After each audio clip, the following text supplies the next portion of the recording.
नमस्कार दोस्तों, एमपी पटवारी आपकी बारी यूट्यूब चैनल में आपका स्वागत है। कल हमने क्या टॉपिक कंप्लीट कर लिया था? डेसिमल एंड फ्रैक्शन कंप्लीट कर लिया था। लेकिन आज के शेड्यूल में क्या डाला हुआ है? फ्रैक्शन। जैसा कि हमने कल ही फ्रैक्शन कंप्लीट कर लिया था तो कल फ्रैक्शन कंप्लीट करने के बाद आओ चलो इसका थोड़ा सा रिवीजन कर लेते हैं। क्योंकि आज फ्रैक्शन टॉपिक डाला हुआ है तो इसी बहाने रिवीजन हो जाएगा। रिवीजन मस्ट है, बहुत ज़रूरी है चीज़ों को ज़्यादा देर तक याद रखने के लिए। ठीक है, तो हमने फ्रैक्शन कितने तरह के पढ़े थे आप लोगों को याद है क्या? फ्रैक्शन हमने 3 तरह के पढ़े थे। कौन कौन से फ्रैक्शन पढ़े थे? सिंपल फ्रैक्शन हो गया, दूसरा कौन सा पढ़ा था? डेसिमल फ्रैक्शन, और तीसरा हमने क्या पढ़ा था? Continued fraction. अगर मैं डेसिमल फ्रैक्शन की बात करूँ तो हमारे पास डेसिमल फ्रैक्शन कौन था? 0.45। ये कैसा फ्रैक्शन है? ये कैसा फ्रैक्शन है? डेसिमल फ्रैक्शन है। 1.25 ये भी हमारा कैसा है? डेसिमल फ्रैक्शन है। ठीक है, कुछ लोगों को शायद डेसिमल, जैसे हमने जब रिकरिंग डिजिट वाला क्वेश्चन लिया था उसमें अगर किसी को कोई प्रॉब्लम है तो एक बार मैं फिर से एक्सप्लेन किए देता हूँ। आइए देखते हैं। जैसे मेरे पास लिखा हुआ है क्या? 0.45 बार। ठीक है, इसको मुझे किस पे कन्वर्ट करना है? P/Q में। इसको मुझे किस में कन्वर्ट करना है? P/Q में। तो कैसे कन्वर्ट करेंगे? देखिए, सबसे पहले आपको क्या करना है? इस बार को जो है भूल जाना है। बार जो लगा सबसे पहले आपको लिखना है 45 अपॉन में क्या लिखना है? 45 अपॉन में जितने अंकों के ऊपर बार लगा, कितने अंकों के ऊपर बार लगा है? यहाँ पे 2 अंकों के ऊपर बार लगा है तो उतनी बार आपको क्या लिख देना है? 9 लिख देना है। और इसी तरह से आप क्या कर सकते हैं? नॉन रिकरिंग डिजिट को P/Q के फॉर्म में कन्वर्ट कर सकते हैं। यह तो था हमारा पहला केस। दूसरा केस देख लेते हैं। 0.456 और 56 के ऊपर बार। ठीक है, अगर ऐसा क्वेश्चन हमारे पास आ जाए तो आप कैसे इसको हैंडल करेंगे? देखिए, सबसे पहले जो हमारे पास अंक लिखा है उसको लिख लीजिए 456। फिर उसमें माइनस करना है जिस अंक के ऊपर बार नहीं लगा है, और बार किस पे नहीं लगा है? हमारे 4 पे नहीं लगा है, तो 4 यहाँ पे क्या करेंगे? हम माइनस कर देंगे।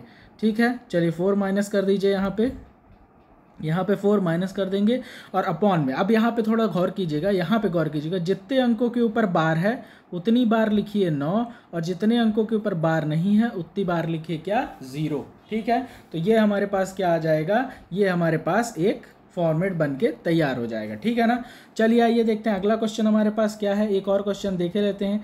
जैसे हमारे पास क्या है? 4.56 बार। तो हमें अगर ऐसा क्वेश्चन दिया हुआ है, इसको हमें किस में कन्वर्ट करना है? P/Q में अगर कन्वर्ट करना है तो कैसे कर सकते हैं? देखिए, 4 तो हमारा अलग दुनिया का काम हो गया, वो तो इंटीजर है। ठीक है, उसको दशमलव के इधर वाले अंकों को छोड़ दीजिए। ठीक है, इधर वाले प्लस इसको मैं क्या लिख सकता हूँ? 0.56 बार लिख सकता हूँ।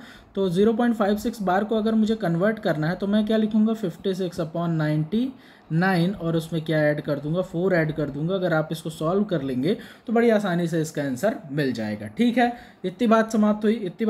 आइए चलिए कुछ और बातें कर लेते हैं। और हमारे पास क्या है? देखिए, जब कभी भी अब देखिए थोड़ा सा इन्फॉर्मेटिव बातें हो जाए। ठीक है, जब कभी भी आपके पास कोई ऐसा भिन्न आ जाए या आपको आरोही क्रम में बताना हो, जैसे देखिए कल मैंने क्या बोला था? जैसे 4/7 और 5/13, इन दोनों के बीच में अगर मैं क्रॉस मल्टीप्लिकेशन से कंपैरिजन करूं तो कौन सी संख्या बड़ी हो जाएगी?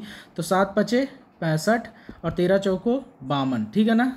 7×5 = 35, 5×7 = 35, और ये हमारे पास क्या हो जाएगी?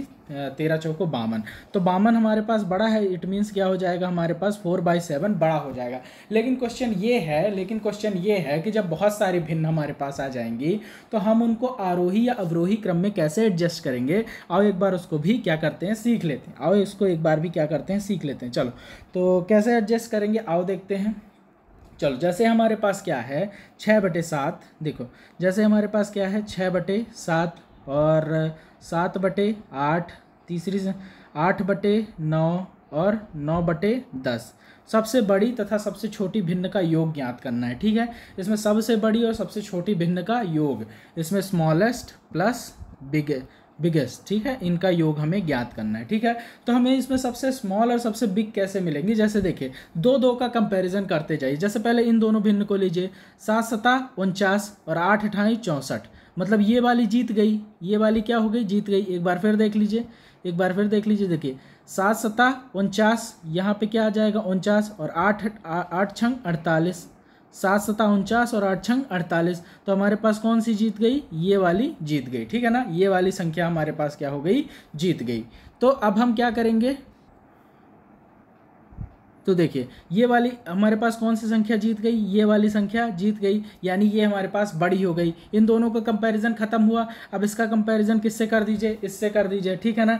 तो 8 अठाई 64, 8 अठाई 64, और इसको यहाँ से मिटा दीजिए। 8 अठाई 64 और हमारे पास कितना हो जाएगा, 9 सत्ते 63, 9 सत्ते 63। इस बार कौन सी जीत गई, ये वाली जीत गई। अब इसको भी भूल जाइए, इस वाली संख्या को भी भूल जाइए, ये इन दोनों को भूल जाइए, ये सबसे बड़ी हो गई। अब इन दोनों का कंपैरिजन कर दीजिए, इन दोनों का कंपैरिजन कर दीजिए। इन दोनों का कंपैरिजन करेंगे तो क्या हो जाएगा हमारे पास, 10 अट्ठे 80 और 9 नमा 81। 10 अट्ठे 80 और 9 नमा 81, तो हमारे पास सबसे बड़ी संख्या कौन हो गई, 81। इसका मतलब हमारे पास सबसे बड़ी संख्या कैसे कौन सी निकल के आ गई, 9/10 जो है हमारे पास सबसे बड़ी संख्या निकल के आ गई, जिसका मान होता है 0.9, ठीक है ना। चलो ठीक है, तो सबसे बड़ी संख्या हमारे पास निकल के आ गई। एक बार फिर देख लेते हैं क्या किया हमने। एक बार पूरी संख्याओं को फिर से देख लेते हैं। देखिए हमारे पास क्या थी, ये सारी संख्याएं थी। हमें क्या करना है, दो संख्याओं का क्या करना है, कंपैरिजन करते जाना है। दो संख्याओं का कैसे, पहले इन दोनों का करिए। इन दोनों का कंपैरिजन किया तो 8 छंग 48 और 7 सता 49, 8 छंग 48 और 7 सता 49। तो कौन सी हमारी संख्या जीत गई, ये वाली संख्या हमारी जीत चुकी है, ठीक है। फिर इन दोनों का कंपैरिजन कर दीजिए, 9 सत्ते 63, 9 सत्ते 63। अब यहाँ पे हम क्या लिख देंगे, ये वाली संख्या को डिलीट कर दीजिए क्योंकि ये बड़ी निकल के आ गई। और 9 सत्ते हम क्या लिख देंगे, 63 और 8 अठाई 64, ठीक है ना, 8 अठाई 64। तो अब हमारे पास कौन सी संख्या जीत चुकी है, अब हमारे पास ये वाली संख्या जीत चुकी है। तो अब हम इसको यहाँ पे मार्क कर लेंगे और इन दोनों का कंपैरिजन करेंगे। 8 दाहम 80 और 9 नमा 81। तो हमारे पास कौन सी संख्या जीत चुकी है, ये वाली संख्या जीत गई है। तो ये वाली संख्या हमारे पास क्या हो जाएगी, सबसे बड़ी संख्या हो जाएगी। और सबसे छोटी संख्या हमारे पास कौन सी हो जाएगी, जिस तरह 6/7। तो हम क्या करेंगे, छोटी 6/7 प्लस 9/10 करके इसको जोड़ के हम इसका आंसर इजीली फाइंड कर सकते हैं, ठीक है। इतनी बात आपको समझ की आई। और अगर मान लीजिए अगर आपके पास कोई ऐसा क्वेश्चन आ जाए कि 4/7 और 5/13, 5/13, 4/7 और 5/13, फिर हमारे पास कौन सा है 7/18, 7/18, 7/8 सॉरी 7/8, और फिर हमारे पास क्या है 3/5, 3/5 और 11/13 हमारे पास ये है, ठीक है। अब इसको आपको किस में लिखना है, आरोही क्रम में लिखना है, यानी बढ़ते क्रम में लिखना है। अब इतनी सारी में कैसे पता लगाएं कि किसके बाद कौन सी बड़ी है, तो इसके बाद फिर कौन सी मेथड लगा दीजिए, डिफरेंस मेथड का यूज़ करिएगा। देखिए इनके बीच में डिफरेंस कितना है, 3 है, ठीक है। इनके बीच में डिफरेंस कितना है, और इनके बीच में डिफरेंस कितना हो जाएगा, 8 हो जाएगा। इनके बीच में डिफरेंस कितना हो जाएगा, 8 हो जाएगा, ठीक है ना, 8 हो जाएगा। और इनके बीच में डिफरेंस कितना हो जाएगा, 1 हो जाएगा। इनके बीच में डिफरेंस 2 हो जाएगा, और इनके बीच में डिफरेंस भी क्या हो जाएगा, 2 हो जाएगा। तो आपको क्या करना है, सिंपली आपको क्या करना है, 3, 8 और जितने भी डिफरेंस है 1 और 2 और 2, इनका सबका क्या ले लेना है आपको, एलसीएम। इनका सबका आपको क्या लेना है, एलसीएम ले लेना है, ठीक है ना। इन सब आपको क्या ले लेना है, एलसीएम ले लीजिए, एलसीएम ले लीजिए। और फिर क्या करेंगे आप, एलसीएम लेने के बाद सबके अंश को इससे क्या करेंगे, डिवाइड करेंगे। और जितना बचेगा, देखिए सबके डिफरेंस को आप क्या करेंगे, 3 से। जैसे इसका एलसीएम कितना आ जाएगा, इसका एलसीएम 8 दूनी 16, 3 को 3, 3 दूनी 6, 3 को 9, 3 चौक 12, 3 5 15, 3 18, 8 त्रिक 24, 24 ले लीजिए। एलसीएम इसका कितना ले लीजिए, 24 ले लीजिए, ठीक है। एलसीएम 24 ले लीजिए, तो ये सारे इससे डिवाइड हो जाएंगे। आप देखिए एलसीएम 24 लेने के बाद आपको क्या करना है, इसको 3 से डिवाइड करना है। पहला डिफरेंस हमारे पास क्या है,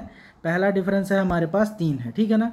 पहला डिफरेंस हमारे पास 3 है, तो इसको क्या करना है, 3 से डिवाइड करें। 3 अठे 24 और 8 है, 8 को किससे मल्टीप्लाई करना है, 8 चौक 32 से मल्टीप्लाई करना है, ठीक है। 8 चौक 32, ये हमारे पास पहला आ गया। फिर हमें क्या करना है, 8 से डिवाइड करिए। 8 त्रिक 24, 5 3 15, ये देखिए।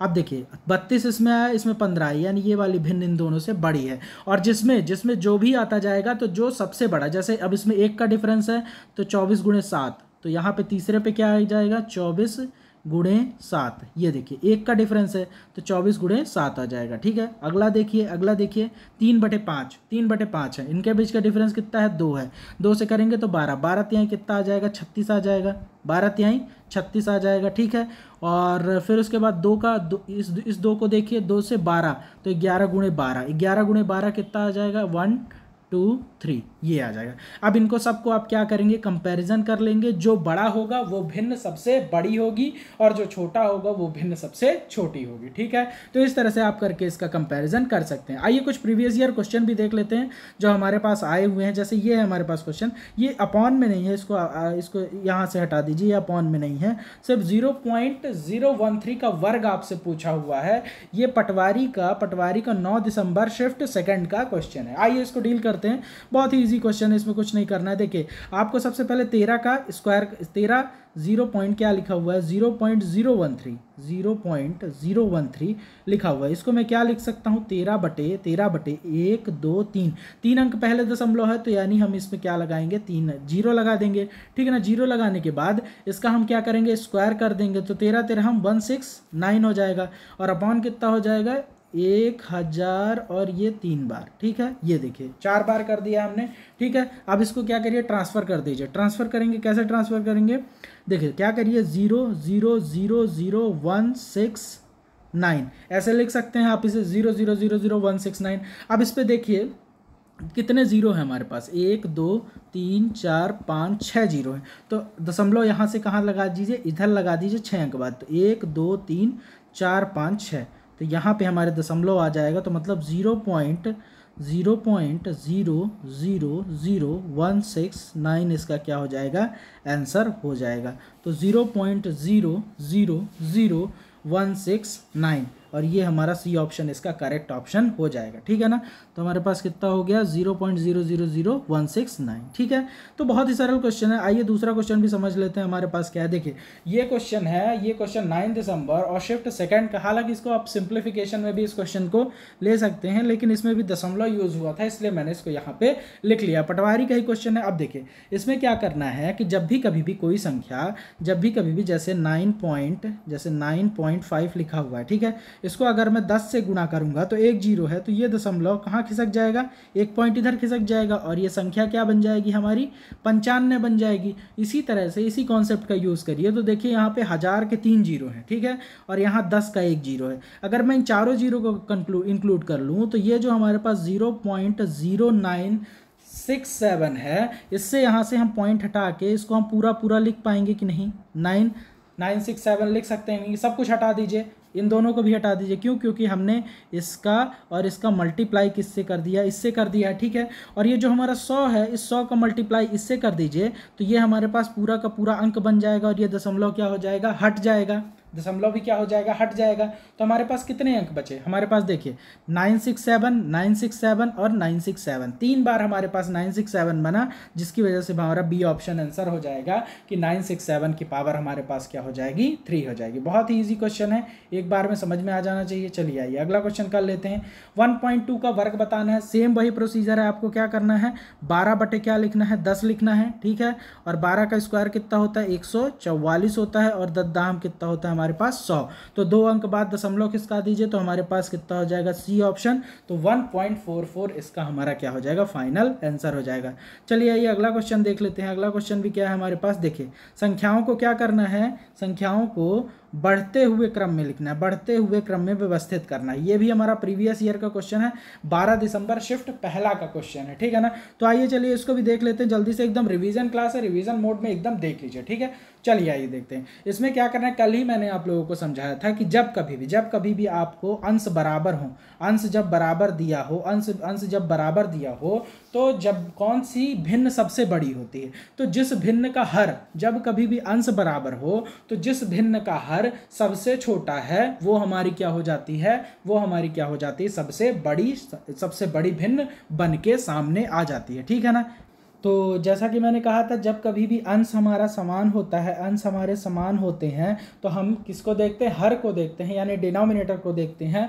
और इस टाइप के क्वेश्चन में जब कभी भी डिनोमिनेटर जितना छोटा होता है, संख्या हमारी क्या होती है, वह भिन्न हमारी उतनी बड़ी होती जाती है। तो देखिए सबसे छोटा डिनोमिनेटर क्या है, 2 है हमारे पास, तो ये सबसे बड़ी। उससे उससे बड़ा हमारे पास डिनोमिनेटर क्या है, ये 3 है हमारे पास, तो ये 1/2 से छोटी, और इसी तरह ये दोनों एक दूसरे से छोटी होती जाएंगी। इस प्रकार इसका क्या ऑप्शन हो जाएगा हमारे पास, पहला ऑप्शन बिल्कुल करेक्ट हो जाएगा।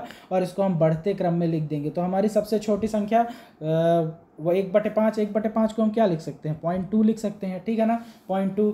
और 1/4 को हम क्या लिखते हैं, 0.25 बिल्कुल। और 1/3 को हम क्या लिखते हैं, 0.33, ठीक है। 1/3 को हम क्या लिखते हैं, 0.33। और 1/2 को क्या लिखते हैं, 0.50। तो इस हिसाब से भी आप देख सकते हैं कि कौन कितना बड़ा है, ठीक है ना। तो ये हमारा पहला ऑप्शन करेक्ट हो जाएगा। तो ठीक है, अगर आपको जो मैंने टेस्ट प्रोवाइड किया था उसके कोई किसी क्वेश्चन में डाउट है तो आप बता दीजिएगा, उसको हम क्या करेंगे, एक सेपरेट वीडियो बना के सॉल्व करके उसको दिखा देंगे, ठीक है ना। तो कैसी लगी आज की वीडियो, आप लोग एकदम रिवीजन मोड पे देखिए, कोई भी क्लास छोड़िए मत, कम से कम एक बार उससे गो थ्रू हो जाइए, उसको एक बार देख लीजिए क्लास को, जिसकी वजह से आपका रिवीजन हो जाए। और जो लोग क्या कर रहे हैं, जो लोग मतलब ठीक है जिनको आता है वो भी एक बार क्लास को देख लें। क्लास देखने से क्या होगा, उनका मल्टीपल टाइम रिवीजन होगा, और जितना ज़्यादा रिवीजन करेंगे उतना ज़्यादा आपको एग्जाम में ये चीज़ें याद रहेंगी, ठीक है। तो इसी के साथ आज की रिवीजन क्लास यहीं पे समाप्त करते हैं। कल मिलते हैं एक नए टॉपिक के साथ, जो है अल्फ़ाबेटिकल सीरीज़, और बहुत ही धमाकेदार तरीके से उसे हम बोर्ड पे स्टार्ट करेंगे। इसी के साथ आज मैं अनिकेत पांडे आप लोगों से विदा लेता हूं। धन्यवाद।